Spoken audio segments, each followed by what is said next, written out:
Halo teman-teman semua, bagaimana kabarnya? Saya harap teman-teman semua dalam keadaan yang baik ya. Pada kesempatan hari ini, saya, trainer Agnes Yuvita, dan bersama 3 rekan saya yaitu trainer Ima, trainer Brian Jonathan, dan trainer Shiva akan menyampaikan training mengenai teamwork. Sebelum masuk ke dalam sesi training, kita belajar jargon dulu yuk, biar kita semua makin semangat. Jika saya mengatakan good team, maka teman-teman semua dapat menjawab good work. Gimana nih teman-teman semua, apakah sudah bisa? Yuk kita coba. Good team. Wah, terima kasih nih teman-teman semua atas semangat dan antusiasnya. Tanpa berlama-lama lagi, kita masuk ke dalam sesi training. Sebelum masuk ke dalam sesi training, saya akan memberitahukan beberapa hal yang perlu teman-teman perhatikan. Yang pertama, teman-teman diminta untuk menonton video dari awal sampai akhir, dan jangan men-skip atau mempercepat video. Duduk dengan posisi yang nyaman, menyiapkan catatan untuk mencatat hal-hal penting dalam sesi training, dan yang terakhir, terlibat aktif selama sesi training.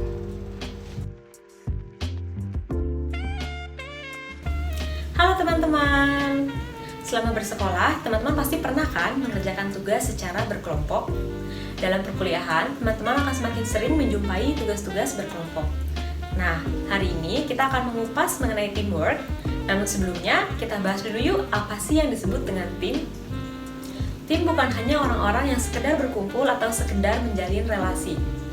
Tim adalah grup kecil yang terdiri dari orang-orang dengan keterampilan-keterampilan yang saling melengkapi. Mereka berkomitmen terhadap tujuan bersama yang mereka jadikan sebagai tanggung jawab bersama. Nah, teamwork adalah sebuah proses, keterampilan-keterampilan, dan tingkah laku yang kompleks dan dinamis untuk mendukung kinerja tim dan mencapai tujuan tim. Selanjutnya, kita akan membahas mengenai hal-hal terkait teamwork. Roles atau peran dalam tim merupakan hal yang penting, karena dapat membantu mempersiapkan atau menentukan rencana terkait perilaku anggota dalam bekerja.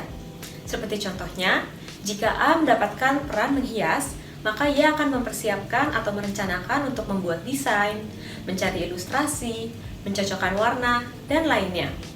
Terkadang, anggota tim merasa tidak jelas tentang tuntutan peran yang diharapkan dari dirinya, dan ketidakpastian tersebut dapat menjadi sumber stres yang serius dalam bekerja. Maka, penting untuk menentukan peran secara jelas. Setiap anggota dapat menjalankan peran yang berbeda-beda, namun semua anggota harus mematuhi norma yang berlaku dalam tim. Norma sendiri merupakan aturan yang diadopsi oleh tim yang berfungsi untuk mengatur perilaku yang pantas dan perilaku yang tidak pantas bagi anggota tim. Norma tersebut dapat bersifat formal, seperti membuat aturan tertulis, namun pada umumnya, norma dalam tim bersifat informal dan tidak dicatat atau direkam. Norma memiliki beberapa tujuan penting, seperti membantu keberlangsungan tim dan membantu setiap anggota tim mengembangkan komitmen mereka untuk memberikan hasil yang baik dan berkualitas tinggi. Setelah kita mengetahui apa itu teamwork, norms, dan roles yang ada di dalam teamwork, sekarang kita akan membahas mengenai cooperation atau kerjasama.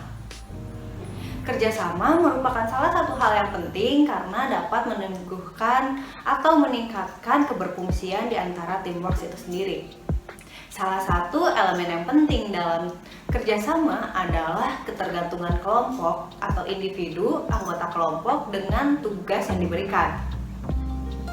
Penelitian menunjukkan semakin tinggi kebergantungan anggota tim dengan tugas yang diberikan, maka hal tersebut akan menumbuhkan salah satu hal yang positif. Hal tersebut juga menumbuhkan dan meningkatkan kooperatif di antara anggota kelompok atau anggota teamwork itu sendiri. Anggota tim juga dapat bekerja sama karena adanya imbalan yang akan diberikan kepada anggota tim itu sendiri. Dalam dunia perkuliahan, contohnya adalah ketika kita bekerja sama untuk menyelesaikan suatu tugas yang diberikan oleh dosen, maka nantinya kita akan memiliki atau menerima nilai yang baik yang diberikan oleh dosen itu sendiri. Namun, ada kasus di mana individu menolak untuk melakukan kerjasama dalam kelompok. Hal ini dinamakan social loafing. Social loafing terjadi ketika individu mengeluarkan lebih sedikit usaha ketika ia bekerja kelompok dibandingkan dengan ketika ia bekerja sendiri. Penelitian menyebutkan bahwa social loving bisa terjadi karena individu percaya atau menganggap bahwa usahanya atau nilai-nilai yang akan dia kerjakan untuk kelompok tidak dinilai secara efektif atau tidak dinilai secara menital, baik untuk mengerjakan tugas yang sederhana sampai tugas yang rumit sekalipun. Yang selanjutnya adalah competition atau persaingan. Sama halnya dengan cooperation atau bekerja sama, competition juga sering atau kerap muncul dalam bekerja sama. Persaingan ini muncul ketika salah satu anggota kelompok bersaing untuk lebih unggul dibandingkan anggota kelompok yang lainnya. Seringkali juga mengorbankan anggota lainnya demi mencapai kepentingan pribadi. Dalam contoh yang tadi, misalnya ketika kita bekerja sama atau bekerja kelompok untuk mendapatkan imbalan sebuah nilai, maka akan ada salah satu anggota kelompok yang bersaing untuk mendapatkan nilai yang terbaik yang bisa ia dapatkan. Persaingan akan muncul di semua anggota tim, karena seluruh individu berjuang atau berusaha untuk maju. Sekarang kita akan masuk ke dalam sebuah permainan. Permainan ini disebut dengan All We Need Is Emoji. Di sini saya akan memberikan 2 gambar yang berisikan emoji. Teman-teman boleh mempause gambar emoji yang akan ditampilkan nantinya untuk memikirkan jawaban yang benar. Jawaban bisa teman-teman submit ke dalam Google Form yang sudah disediakan di dalam description box.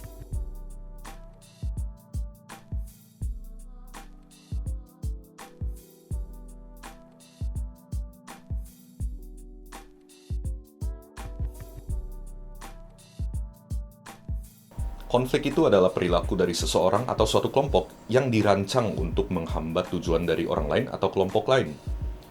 Pada kasus yang ekstrim, konflik itu dapat mengakibatkan perilaku yang negatif, seperti berteriak, memanggil nama yang tidak sesuai, memunculkan tindakan yang agresif, bahkan ada pecundang atau yang mengalah di dalam konflik tersebut.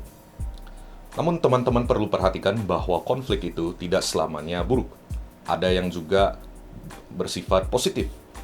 Nah, cara kita mengetahui apakah konflik tersebut bersifat positif atau negatif adalah kita memeriksa hasil akhir atau akibat pada akhirnya dari suatu konflik tersebut, apakah konsekuensinya bersifat positif atau negatif. Di dalam suatu konflik, kita dapat mengkategorikan 3 tingkatan. Tingkatan yang pertama adalah konflik antara 2 orang. Tingkatan yang kedua adalah konflik di dalam suatu kelompok atau intragroup. Konflik tingkatan yang ketiga adalah konflik antar kelompok. Tingkatan yang pertama adalah konflik antara 2 orang. Penyebab dari konflik ini adalah kedua orang memiliki tujuan yang sama atau ingin merebut suatu hal yang sama di dalam suatu kelompok. Contohnya, kedua orang ini ingin menjadi ketua kelompok, sehingga masing-masing dari mereka atau salah satu dari mereka mencari cara untuk menghambat yang lainnya untuk menjadi seorang ketua kelompok, agar dia dapat merebut posisi tersebut.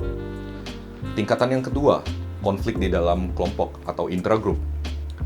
Konflik ini dapat terjadi karena misalnya salah satu anggota memiliki konflik dengan seluruh anggota di dalam kelompok tersebut. Contohnya, salah satu anggota tersebut memiliki ketidaksepakatan dengan keputusan yang diambil oleh kelompok tersebut.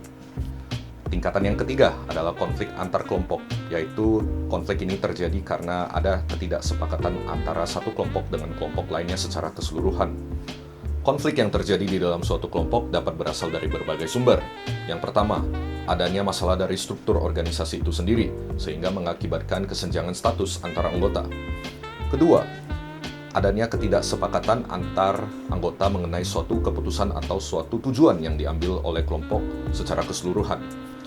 Yang ketiga, kelangkaan sumber daya, sehingga setiap anggota ingin merebut sumber daya tersebut demi pekerjaannya mereka sendiri. Yang keempat, adanya interdependensi antar anggota atau saling ketergantungan. Semakin besar interdependensi antar anggota, semakin besar kemungkinan terjadinya suatu konflik. Yang kelima, ketidakcocokan antar individu di dalam suatu kelompok yang bisa diakibatkan karena saling tidak menyukai, yang mengakibatkan anggota tidak ingin bekerja dengan satu sama lainnya, ataupun ada perbedaan kepribadian atau temperamen di dalam masing-masing individu di dalam kelompok. Yang keenam, adanya kemungkinan bahwa individu di dalam kelompok ingin memperoleh keuntungan pribadi, sehingga dia rela mengorbankan anggota lainnya demi memenuhi tujuannya. Yang terakhir, ketidakmampuan anggota untuk mengelola emosi negatif di dalam dirinya. Konflik yang terjadi di dalam suatu kelompok harus berada pada tingkatan yang optimal. Terlalu tinggi konflik atau terlalu rendah tingkatan konflik di dalam suatu kelompok dapat mengakibatkan masalah bagi kelompoknya itu sendiri. Terdapat beberapa hal yang merupakan akibat dari suatu konflik yang terjadi di dalam suatu kelompok. Yang pertama, konflik dapat menghambat komunikasi antar anggota. Yang kedua, konflik dapat menurunkan kepuasan kerja atau produktivitas kerja di dalam masing-masing anggota di dalam kelompok. Yang ketiga, konflik dapat mengakibatkan anggota kelompok untuk lebih berfokus pada konflik itu sendiri, sehingga lebih banyak energi yang dihabiskan pada konflik itu dibandingkan tujuan dari organisasi itu sendiri. Di dalam mengatasi suatu konflik di dalam suatu kelompok, teman-teman dapat menggunakan kelima strategi resolusi konflik berikut ini. Yang pertama adalah dominasi, atau disebut sebagai win-lose solution, adalah keadaan kita memaksa anggota lainnya untuk mengalah atau kita mengorbankan anggota lainnya untuk mencapai tujuan pribadi kita yang pada akhirnya menyelesaikan konflik di dalam suatu kelompok. Yang kedua adalah akomodasi, atau disebut sebagai lose-win solution, adalah keadaan kita mengalah atau kita mengorbankan diri kita untuk menyelesaikan konflik. Yang ketiga adalah kompromi, atau disebut sebagai lose-lose solution, adalah keadaan kita atau kedua pihak di dalam suatu kelompok. Kita atau pihak yang lain di dalam kelompok tersebut kehilangan suatu hal dari posisi kita yang pada akhirnya dapat menyelesaikan konflik di dalam kelompok. Yang keempat adalah kolaborasi, atau disebut sebagai win-win solution, adalah kita atau pihak lain atau dua pihak di dalam suatu kelompok memunculkan solusi yang menguntungkan satu sama lainnya, memunculkan solusi yang saling menguntungkan kedua pihak, yang pada akhirnya menyelesaikan konflik. Yang kelima adalah penghindaran, merupakan keadaan kita menghindari atau kita tidak ingin membahas konflik tersebut dengan tujuan untuk melakukan proses pendinginan atau cool down, sehingga pada waktu yang lainnya kita dapat membahas kembali konflik tersebut. Selanjutnya adalah group decision making process. Salah satu proses terpenting di dalam kerja kelompok adalah pengambilan keputusan yang terdiri dari penetapan tujuan kelompok, memilih serangkai tindakan kelompok, memilih anggota baru, dan menentukan standar dari perilaku yang sesuai. Terdapat beberapa cara dalam membuat keputusan dalam suatu kelompok. Yang pertama adalah autocratic decision making. Autocratic decision making adalah salah satu bentuk pengambilan keputusan yang paling sederhana dan mudah. Pemimpin kelompok mengambil keputusan sendirian berdasarkan informasi yang dimiliki oleh pemimpin. Kelebihan dari bentuk pengambilan keputusan ini adalah waktu yang cepat. Keputusan diambil secara cepat oleh pemimpin dan anggota kelompok diharapkan untuk menjalankannya. Namun kelemahannya adalah keputusan diambil berdasarkan informasi yang dimiliki oleh pemimpin saja. Jika pemimpin mengetahui informasi yang tepat, bentuk keputusan ini dapat menjadi menguntungkan. Namun, jika pemimpin tidak mendapat mengetahui keputusan yang baik, hal ini juga dapat menjadi suatu kelemahan. Dalam hal ini, masukan dari anggota kelompok dapat berguna bagi pemimpin. Bentuk keputusan yang dimaksud adalah consultative decision making, yaitu pengambilan keputusan yang melibatkan pemimpin untuk menerima informasi dari anggota kelompok untuk membantu pengambilan suatu keputusan. Namun, pemimpin tetap jadi orang yang mengambil keputusan di akhir. Bentuk ini dapat menghasilkan keputusan yang lebih baik. Selanjutnya adalah democratic decision making. Bentuk pengambilan keputusan ini melibatkan semua anggota kelompok untuk mendiskusikan keputusan yang akan diambil dan melakukan pemungutan suara atas keputusan yang akan diambil. Keuntungan dari bentuk ini adalah keputusan yang diambil berdasarkan pengetahuan dan pengalaman dari berbagai anggota kelompok.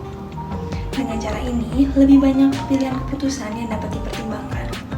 Karena masing-masing dari anggota memiliki peran dalam pengambilan keputusan, mereka lebih berkemungkinan untuk menjalankan keputusannya. Kelemahan dari bentuk pengambilan keputusan ini adalah bentuk ini menghabiskan waktu, mendorong kemungkinan terjadinya konflik, dan tidak efisien. Selain itu, kelemahan bentuk ini adalah adanya minoritas dalam pemungutan suara yang terdapat kemungkinan tidak ingin menjalankan keputusan yang diambil. Cara untuk mengatasi kelemahan dari democratic decision making adalah dengan membuat keputusan berdasarkan suatu konsensus. Konsensus decision making merupakan pengambilan keputusan berdasarkan kesepakatan dari semua anggota kelompok. Pengambilan keputusan ini sangat menghabiskan waktu dan digunakan hanya untuk keputusan yang sangat penting. Hasil dari konsensus decision making bersifat sangat berkualitas dan didukung oleh semua anggota dari kelompok. Kelemahan dari bentuk pengambilan keputusan ini adalah bentuk ini menghabiskan banyak waktu untuk mencapai suatu konsensus. Selanjutnya adalah effectiveness in decision making. Pengambilan keputusan secara kelompok memiliki beberapa kelemahan. Hal yang penting untuk diketahui adalah bukan mengetahui bagaimana keputusan kelompok lebih efektif daripada keputusan individual. Tetapi kita juga harus mengetahui kapan pengambilan keputusan kelompok lebih diutamakan.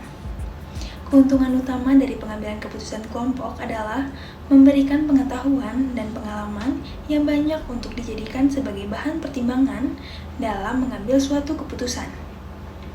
Kelebihan terkuat di dalam pembuatan keputusan secara berkelompok adalah bentuk tersebut cenderung mengarah pada peningkatan kepuasan anggota dan komitmen anggota yang lebih besar dalam menjalankan keputusan dibandingkan keputusan yang diambil oleh seorang individu. Jika keputusan yang diambil oleh suatu kelompok bersifat buruk, anggota dapat meningkatkan komitmen mereka terhadap keputusan buruk tersebut. Jika keputusan diambil oleh seorang individu, anggota kelompok tidak akan berkomitmen dan lebih berkemungkinan untuk melihat kesalahannya dan mencoba pilihan lainnya. Terdapat penelitian lainnya yang membandingkan pengambilan keputusan melalui tatap muka dengan melalui daring. Cara yang dianggap lebih efektif, lebih efisien, dan lebih memuaskan adalah pengambilan keputusan secara tatap muka dibandingkan melalui daring di dalam pengambilan keputusan dalam kelompok. Pada kesimpulannya, walaupun terdapat beberapa kelemahan, pengambilan keputusan secara berkelompok dapat memberikan lebih banyak kelebihan dibandingkan pengambilan keputusan secara individual, khususnya dalam meningkatkan kualitas dari keputusan dan meningkatkan komitmen terhadap keputusan yang diambil. Selanjutnya adalah groupthink dan group polarization. Terdapat dua keadaan ketika pengambilan keputusan tidak sesuai dengan yang diharapkan, yaitu groupthink dan group polarization. Hal ini khususnya benar di dalam konsensus decision making, karena salah satu anggota dapat menolak dan memberikan argumen terhadap suatu keputusan oleh kelompok. Dalam mengatasi groupthink, Janis mengusulkan bahwa kita perlu memecahkan sebagian kesatuan dari kelompok dengan memunculkan konflik yang produktif. Cara ini melibatkan strategi seperti membawa orang luar kelompok untuk menawarkan pendapat yang berbeda atau meminta beberapa anggota untuk berperan sebagai seorang kritik atau disebut sebagai devil advocate yang bersifat sangat kritis terhadap rencana apapun yang dibuat dalam kelompok. Groupthink merupakan suatu keadaan di mana suatu kelompok mencapai konsensus tanpa adanya penalaran atau evaluasi yang kritis terhadap konsekuensi atau pertimbangan alternatif lainnya. Terdapat 8 gejala dalam groupthink. Yang pertama adalah illusion of vulnerability. Anggota dari kelompok yang sangat kohesif memandang diri mereka sebagai kelompok yang kuat. Kepercayaan terhadap kelompoknya mengarahkan mereka untuk tidak mempedulikan akibat buruk yang berpotensi. Yang kedua adalah illusion of morality. Anggota percaya dengan ketepatan moral yang terhadap kelompok dan keputusan kelompok. Anggota memandang diri mereka sebagai orang baik dan lawannya sebagai orang jahat. Yang ketiga adalah shared negative stereotypes. Anggota memiliki kepercayaan sama yang mengurangi risiko di dalam pengambilan keputusan ataupun mengucilkan pandangan yang berbeda. Yang keempat adalah collective rationalization. Anggota memberikan penjelasan yang menghindari informasi negatif yang berlawanan dengan keputusan kelompok. Yang kelima adalah self-censorship. Anggota menekan keraguan atau kritik terhadap keputusan. Yang keenam adalah illusion of unanimity. anggota salah dalam mempercayai bahwa keputusan bersifat konsensus. Karena pandangan yang berbeda tidak disampaikan, sehingga diasumsikan bahwa tidak berbicara adalah mendukung. Yang ketujuh adalah direct conformity pressure. Ketika pandangan yang berbeda disampaikan, tekanan diberikan kepada pandangan tersebut agar sejalan dengan keputusan yang akan diambil. Yang terakhir adalah mind guards. Beberapa anggota berperan untuk melindungi kelompok dari pendapat yang berbeda atau informasi yang negatif. Selanjutnya adalah group polarization. Kualitas dari pengambilan keputusan kelompok dapat dipengaruhi oleh group polarization.